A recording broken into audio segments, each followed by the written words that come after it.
Hey, are you ready to grow your business? You have checked out the number one resource for business leaders, entrepreneurs, startup founders, and managers. And we're going to teach you how to grow and scale your business with real actionable steps. There's no fluff in this podcast. It's just good advice. Check out this episode. If you're a first-time listener, make sure you subscribe to the podcast. And if you enjoy this episode, leave us a 5-star review. Today's episode is with Tony Martignetti, who's the owner of Inspired Purpose Coaching. You can find out more at inspiredpurposecoach.com. We're going to be talking about how you can be an inspired leader, an empowered leader, and how you can walk out your life with greater clarity and greater influence. Stay tuned. Here comes your good advice.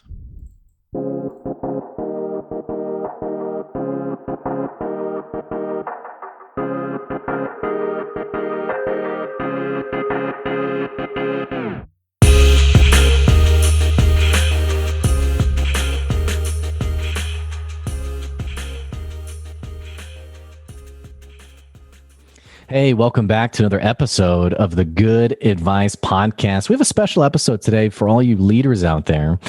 Those of you who you're out there, you're trying to make it happen. You're leading a team of individuals. And at the same time, as you're managing all this responsibility, maybe you're thinking about, okay, how do I live my own life where I feel inspired, fulfilled, purposeful in my day-to-day? We're going to be talking about how you can really marry some of these professional responsibilities that you might have with still being someone who's driven and passionate about those things that are kind of the big picture things in your life. Today, we're going to be talking to Tony Martignetti, who's the owner and the Chief Inspiration Officer of Inspired Purpose Coaching. You can find out more at inspiredpurposecoach.com. And essentially what he does is he guides people to find clarity in their lives so that you actually wake up energized, you're present, and frankly, you're unstoppable. Especially what Tony loves to do is help leaders unlock their potential and lead from a place of purpose so that you're actually impacting and inspiring people around you. He's also the host of the Virtual Campfire podcast, which is available on Apple Podcasts and pretty much anywhere you listen to podcasts. And he's also the author of the book, Climbing the Right Mountain, Navigating the Journey to an Inspired Life, which is available on Amazon right now. Tony, it's great to have you on the podcast today. Thank you so much for having me on with an intro like that. That was, really you've set the bar really high. So, well, I try to make sure that my guests are well represented and that we start on a high note so that, the world is open to us, right? Yeah. So, Tony, tell us a little bit about yourself. Thank you. So, one of the things that I'd love to talk about is this element of my journey coming from the corporate world. I spent almost 25 years or so in the corporate world and eventually got to this point where I said, I think I need to do something different with my gifts. And that's what brought me into the world of coaching and leading leaders. And I love what I'm doing now. It's something that I feel is my true calling. And the journey since getting on this path has been nothing short of amazing.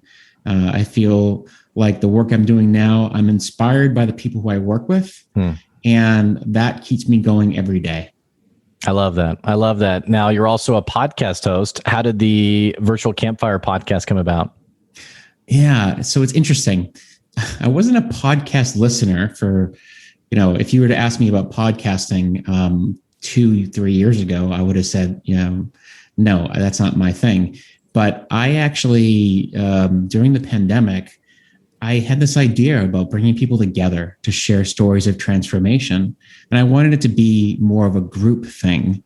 But I backed out of that conversation and I said, wait a minute, it'd be so much more powerful if I had this as a podcast. And then the light bulb went off.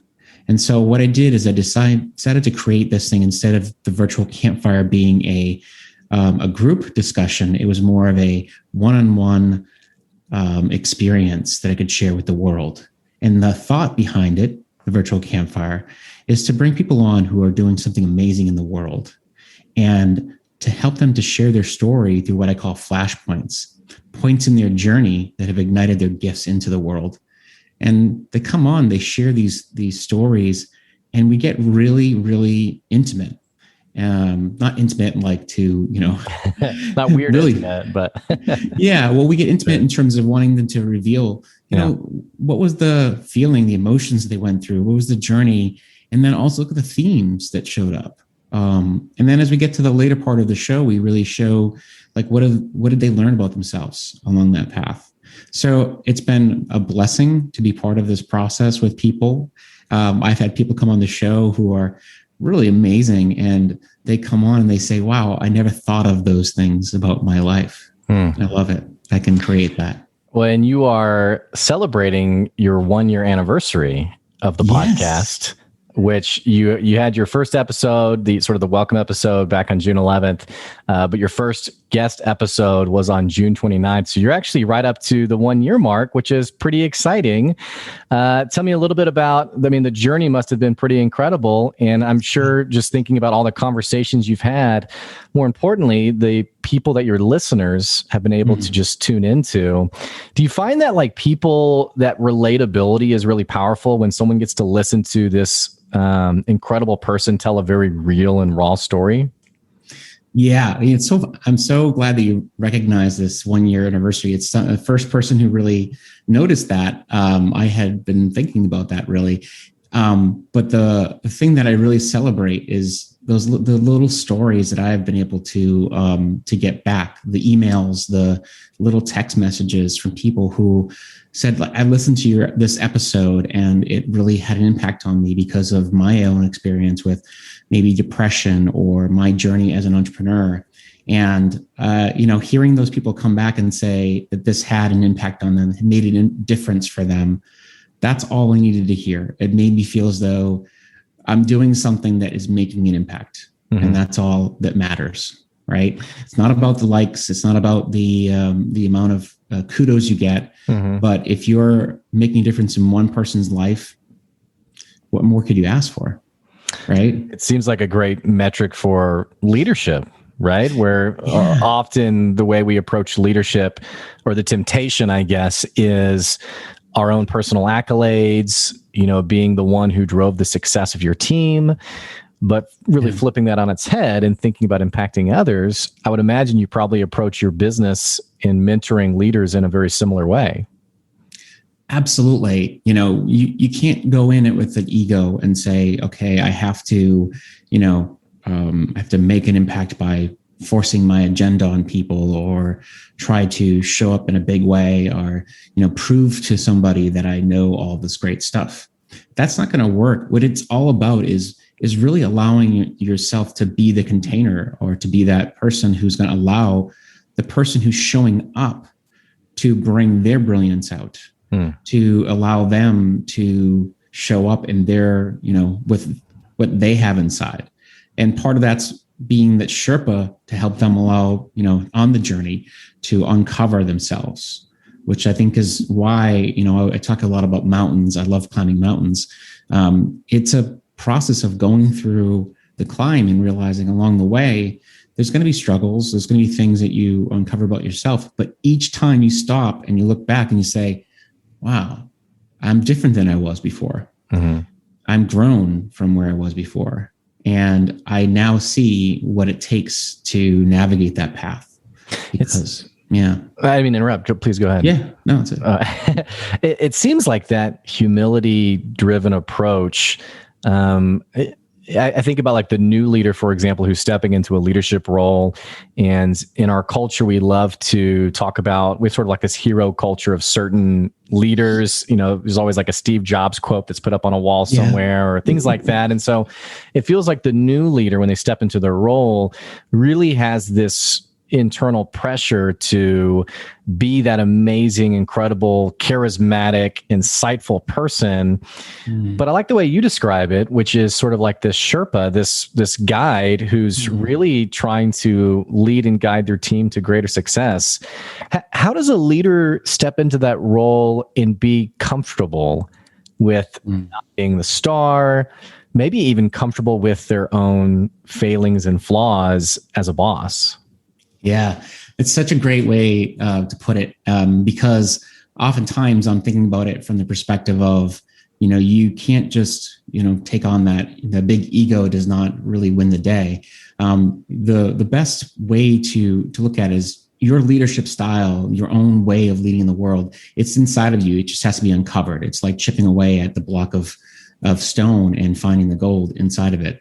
And ultimately, the process I take for getting people there is to start by, playing with time. I kind of think of it as a time traveling expedition, where you start with looking into the past and looking at what has gotten you to this place where you are right now. It's like an inventory exercise of looking at the strengths, the wins, the things that you've overcome in the past that have brought you to where you are today. And then we play with going into the future. What is the future that you're envisioning for yourself, and put yourself in that place of who do you want to be in that future, so you can allow yourself to see what kind of leader I want to be. What leaders have I seen in the past that have embodied the things that I want to be as a leader? And think about those things. Now, once you've done those two things, think about your current day and what you can do today in the current moment to take action, to take steps, to embody that leader that you want to be, and find them within the current skill sets you have. So it's not about becoming a leader you're not, but it's about uncovering them in your current skill sets that you currently possess and that you can grow from. Tony, I know you work with I don't know why I keep thinking the word smorgasbord. I know you work with plenty of leaders. Yeah. And I would undoubtedly guess that eventually you probably work with the occasional middle manager who has stepped into a leadership role. They're maybe even listening to the podcast thinking like, yes, I really want to own who I am, my giftings, my skill set, and even my personality. If the person listening isn't the necessarily like the up in front, loud, commanding, kind of the stereotypical leader that we sometimes go to, but that person's feeling the pressure from their boss to lead a certain way, act a certain way, really act in a way that boss, their own personality is. How does the middle manager find that balance, or really resolve that tension between who they are as a boss and who they envision themselves leading as, and the pressure of their boss, who might be trying to get them to get certain results, who want certain behaviors? How do they manage that? This is such a great topic, and I love that you brought this up, because especially given the times that we're in, what I've come to realize recently is that there's a lot of people out there, and a lot of people I've worked with particularly, that are quiet leaders. They're the people who are usually coming from like the sciences or like these technical fields. They're super smart, and sometimes they don't have that bravado of moving into the room and speaking loudly on the Zoom calls or in the room. And what I often get them to do is to connect with what is it that they really want to stand for. What are the things that they really champion and will go to bat for? And what are the things that they're not as important? They're things that they have an opinion on, but they're not necessarily as big of a deal. When you know what you're willing to kind of stand and raise your voice for, those are the things that you should find the confidence to speak up and raise your voice for. The things that are not as important, you don't have to get animated for. And you find that way to connect your voice with the right things that are important for you. And to answer your question more succinctly is that you have to find confidence in being the leader that you are. And when you do show up in that way, people will recognize that.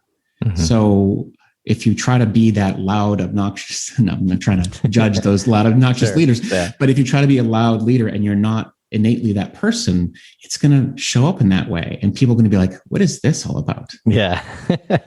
it kind of makes me think of, we love to use this phrasing of like authenticity. It kind of gets overused a bit, but it does make me think about it. It almost feels like team members respect their boss more when they know that person's being genuine to who they really are. Exactly. Not trying to be, I don't know why I keep thinking like, I love the word you used was bravado, but I do sometimes think that people try to fit into that role when it's not who they are. So that's pretty good advice. Yeah, I mean, I just want to take it one step further to say, like, when you are in that place where you are, aligned with who you truly are as a leader, it's almost like it resonates out, it radiates beyond you. People feel it and they react to it without even, it's subconscious, in the sense that they don't even know why they're reacting to it, because it's not even happening at the top level. Mm-hmm. It's happening underneath your, in your being, not to get too spiritual, but the reality is that's what it is. It's like you start to radiate it from the inside out, and they pick up on that. Tony, a lot of your comments just in the last several minutes have been around really essentially knowing yourself, knowing what drives you. You even had some certain questions that a leader could ask themselves. Is the effective leader an introspective leader? Because it seems like many times you ask these sorts of questions. I know if someone was to ask me out of the blue, hey, what drives you? If I haven't taken the time to really think about it, my answer would be, I don't know. I mean, so like this concept, you're driving this very much this introspective phrasing. Do leaders need to be more introspective to be effective? Yeah, I mean, the short answer is yes, but let me answer it in a different way, and just to say that the thing that people lack the most in this day and age is that we don't have conversations with ourselves very often to answer those questions that are, we know we need to answer, but we don't often answer. And those are the questions that are, who do I want to be? What do I want for my life? Like, how do I want to show up in my life? And these questions tend to be like, oh, they're so big that they almost like we just throw them away and just go back to what we're doing. Like, let's just continue to move on. But sometimes we have to pause and say, I think it's time for me to answer those questions and think about who I really, really, really at the core on the inside. What do I want for myself? And when I start answering those questions deep down, then you start to uncover the person inside who's dying to get out. It seems like there's value to the person who can set aside time and answer those questions without being forced to, because the alternative is it feels like we have these moments that sort of like wake us up to, wow, I really do need to answer this question. So like, for example, you get, your team really fails at something that they were set out to do. You have an employee who quits and writes a scathing evaluation of what it was like working for you. I mean, how often do you see people doing these things on the front end and being proactive versus now I'm sort of in crisis mode and oh my gosh, how do I fix this? Yeah, I mean, it comes back to the slow is fast, right? When you think that going fast and continuing to move at a breakneck speed to try and move the ball forward in business, it actually doesn't serve you. It actually ends up leaving a lot of these situations where people react with, they're leaving because they seem to have not had good interactions with you, or they haven't been able to keep up with your pace. Mm-hmm. And so when you go slow and you start slowing down and really understand what it is that makes you effective, that starts to change the way that things get done. And it starts to correct those efficiencies, starts to make things go in a much more powerful way. So for me, I've heard this phrase a million times, and I think the first million times, I probably ignored it. And then the millionth one time I actually listened and I said, yeah, that makes absolute sense. So once it sinks in for somebody to realize that I do need to slow down in order to speed up, it makes all the difference. So Tony, you're giving all sorts of great advice to people that you're working with on a day-to-day basis. I want to go back in your story a little bit because we've peppered in sort of these elements of just effective leadership and managing a team effectively. But I want to go back to the conversation in terms of how it started, which was your backstory. You were in corporate America. You left corporate America. You, whether it was a short number of steps or many steps, ended up starting your business.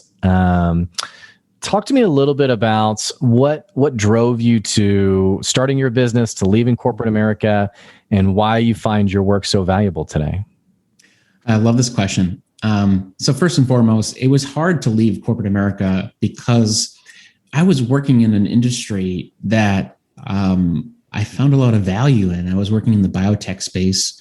I did a lot of work in the rare disease space. So I had a chance to really even meet patients who they touch your heart when you hear that the things you're doing are having an impact on their life. Powerful. And I was in the finance and strategy area of the work, but I still would go to conferences and people would come up to me and say, "Oh, you work for that company. Thank you for saving my son's life." I still get emotional when I think about it. But the field I was working in, finance world, people would come to me and say, "You're not the typical finance person. Like, why do you do what you do?" And, it just seems like a weird mix for you. And I'd be like, "Yeah, but that's what I do. I'm trained this way." And I continue to move forward. What was a typical finance person, by the way? Like help me understand like the difference. Exactly. So, it's funny you say that because like, this is how people are programmed. They tend to put people in boxes because it's easy to put people into boxes and think finance, analytical, numbers orientated, not people orientated. Yeah. Colder. Yeah. Yeah. Sure. Exactly. Think cool blue as opposed to like yellow and, kind of sunny and like positive and optimistic and that kind of thing. Again, do I think it's correct? Absolutely not. And in fact, I'm so glad that I don't think that way because I think that's the thing that holds people back when we start to think in boxes. But ultimately, that's what really got me out of that box, is to realize that I don't have to hold myself back in a box and label myself because I was a finance person. This is how I need to act and be. And that eventually came to a head because I did get burnt out trying to be something that I was not. I got out of that rut. I mean, I through a number of different things where, it was meditation, therapy, such and such and such. But eventually I came to this realization that, I need to not get myself so stuck in this place. Eventually I was still working in the corporate world and I found myself in this boardroom where I was working at a small biotech company. And I realized as I was sitting there that there were two leaders in this room that were just arguing about something trivial.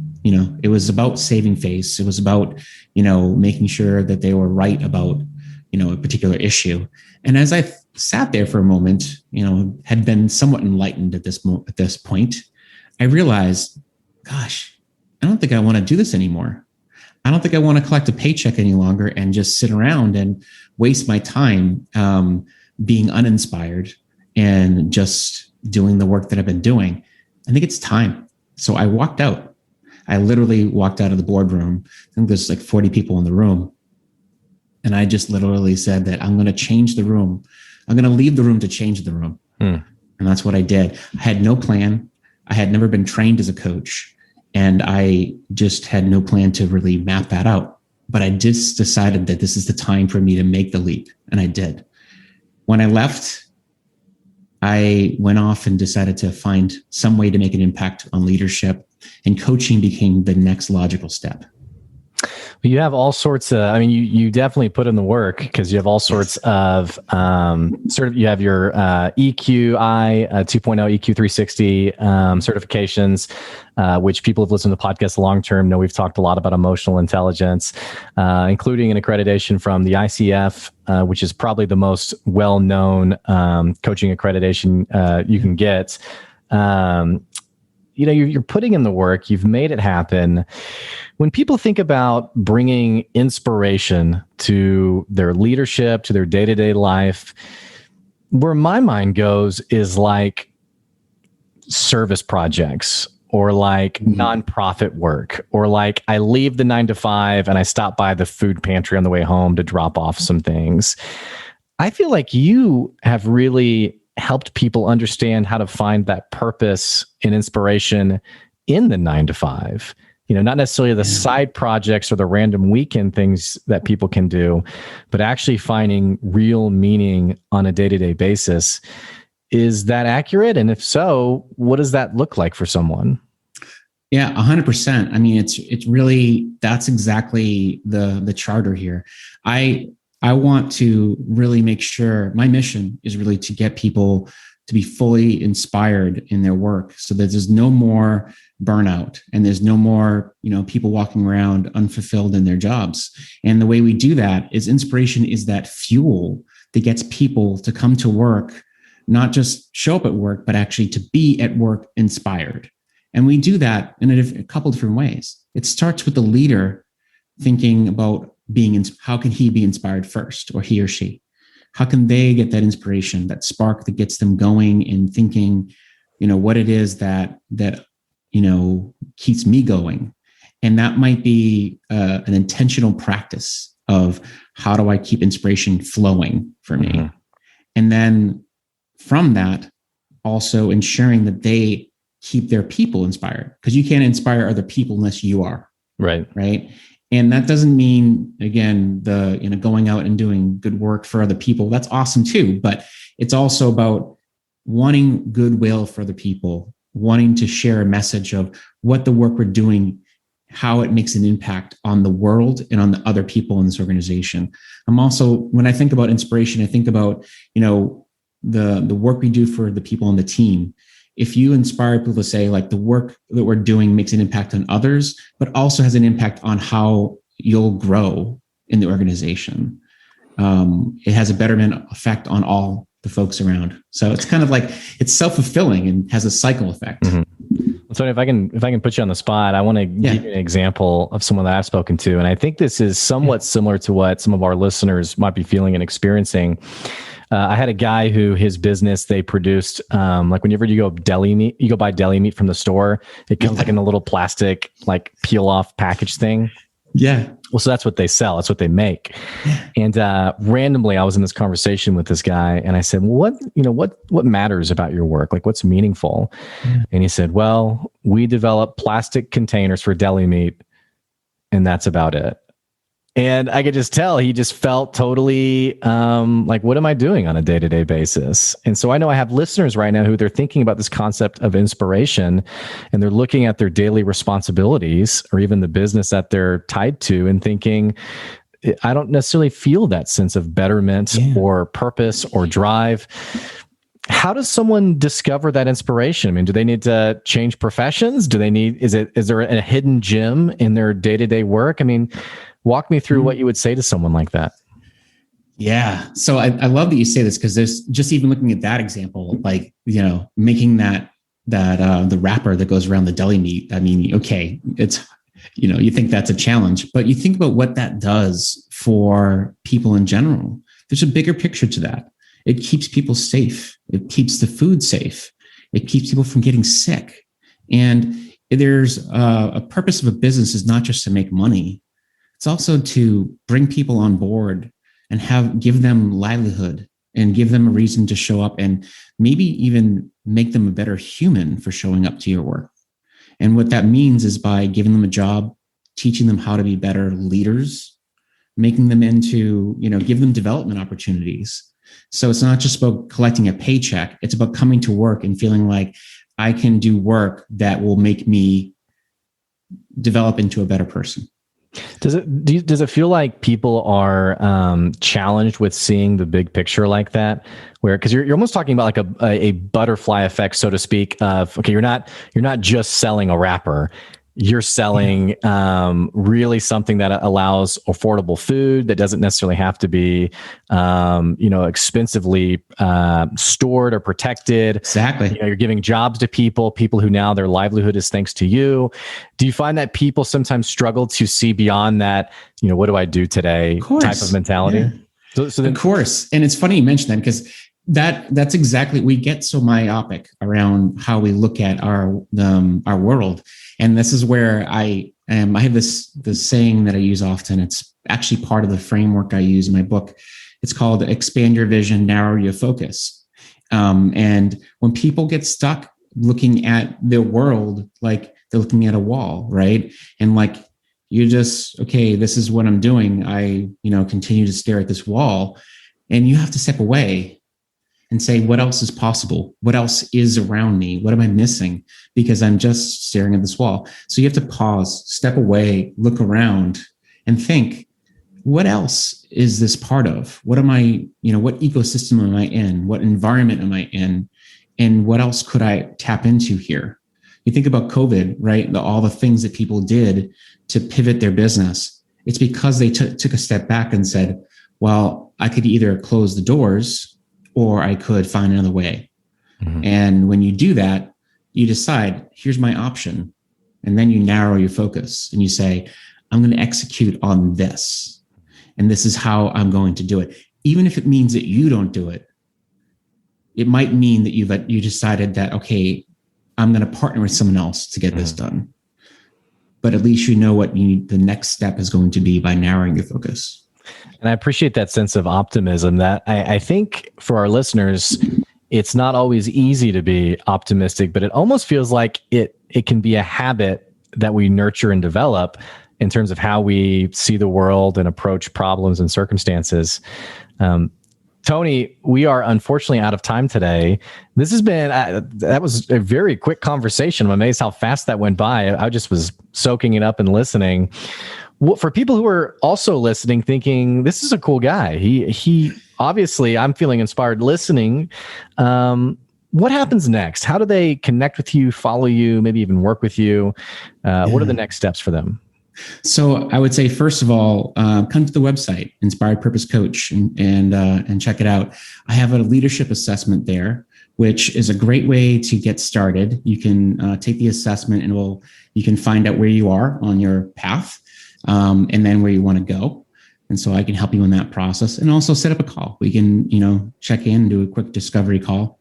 I'm also, the book is out there on Amazon. I'd love people to pick it up. It's got some great insights on there to get you on your right path. So climbing the right mountain.